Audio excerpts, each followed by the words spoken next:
good morning. Hi, welcome back. More tomatoes. I'm Suzanne and I'm a horticulturist here at Rogers Gardens.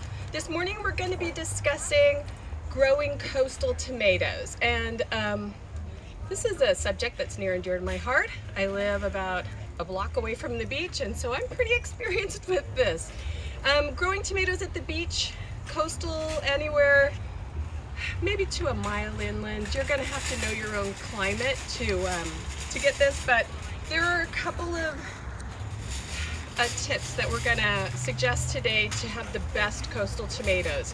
One of the first things that I would say is try not to expect too big of a tomato. Sometimes trying to grow a gigantic beefsteak here at the coast can be a little challenging.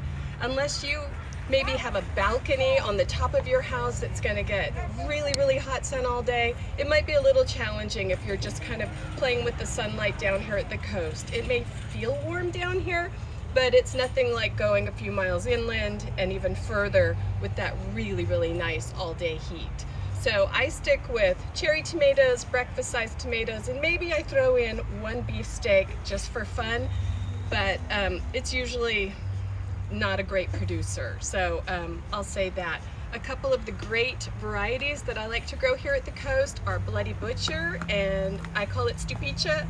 Other people call it other names, but that's the one I like. It's just really good producers all summer long. Those are the ones I like to grow, just dedicated. If you're looking for tomatoes that you might want to grow here at the coast, look for the ones that are called cool season tomatoes. Things like San Francisco Fog, Oregon Spring, things like that. Sometimes they even have a good name that'll identify it, like Siberian. That would be a great cool season tomato, coastal tomato. And some of the other problems that you might encounter here at the coast are powdery mildew. We have a lot of that marine layer, which means a lot of moisture in the air settling on the leaves of the tomato. So number one, and this is with all tomatoes, you never want to water onto the leaves. You want to water at the base of the plant. Try and keep as little moisture on your leaves as possible, unless perhaps you're using maybe one of the compost teas and you're using it as a foliar spray. Then you can do that, but do it in the morning. Make sure that the leaves can dry out all day. That's hopefully going to help you with that powdery mildew problem. One of the other big problems with tomatoes are the hornworms.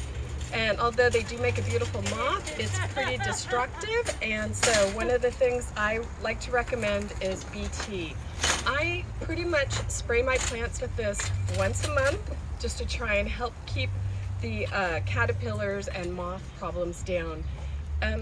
BT you don't have to use all the time. It's a pretty long-lasting thing. I wouldn't spray it onto the blooms if you can avoid it, but just kind of keep it there, and then if any moths lay their eggs here, it's going to take care of it.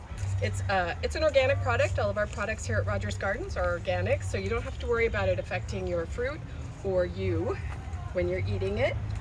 Some of the other things we have, just insecticidal soap for things like aphids and mites and things like that. Real simple. Don't feel that you need to kind of bombard your plant. Wait until you see any issues before you start using the sprays. We have another good one, takedown.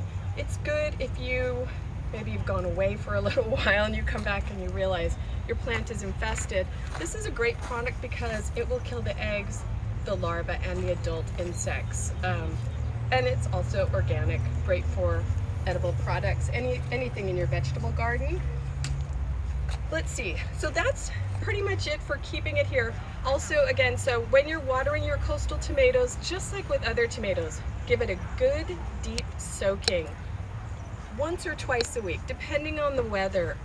Tomatoes have a tendency to kind of bag at the end of the day. They're gonna flop a little, but just know that as long as the soil is nice and evenly moist and the tomatoes are getting strong, the plants look good, you're doing a great job. Rather than watering every single day, good, slow, deep soaking twice a week should be great. And if it's really hot in the middle of summer, give it an extra watering, but again, right at the base of the plant, not on the leaves. And that's pretty much it for coastal tomatoes. We're going to open it up to questions later on, or I guess right now. Do we have any questions? At this time, we do not, so it sounds like you've been very thorough in, in giving our... Growing them at the coast is really, really fun, but it is, like I said, just a little challenging with the size of tomatoes. So that's pretty much it. It's going to be the same. Give them full sun, 6 to 8 hours every day, and just try and look in on them frequently, because sometimes tomatoes can be great, and then all of a sudden you'll come out and suddenly there's an issue with them. So that's about it for today. If you have any questions, just send them in. We'll answer them as soon as you like. Don't forget, rogersgardens.com. You can shop online for any of our products that we have listed there. We have a YouTube channel. Subscribe. We have Facebook. We have Instagram. You can keep up with all of our information here. And is there a question? There is a question, Okay. so maybe we'll say goodbye with this All right. answer to this We question. The question is, how big do transplants need to be before putting containers or the ground? Oh, okay, so I'm guessing that you're growing them from seed. But usually you just want to make sure that it's warm enough at night. It's been rather cool here, and we've had a lot of our guest customers asking about this. But keep in mind, we have the Tomatomania event going right now, and we keep our tomatoes out all night. It's probably down in the higher 40s right now, so it's good. It will harden them up. If they've been growing inside, I would probably do it slowly, but if you've had them outside, yeah, you can put them outside and they should be fine, as long as you don't want it to get below maybe like 45. So, and that's it. Okay, cool. So thank you so much. Tomorrow I'm going to be here talking about staking your tomatoes, which is always a really fun thing to wrangle your tomatoes. Again, if you have any questions, just add them and we'll answer them as soon as we can. And I'll say goodbye for today.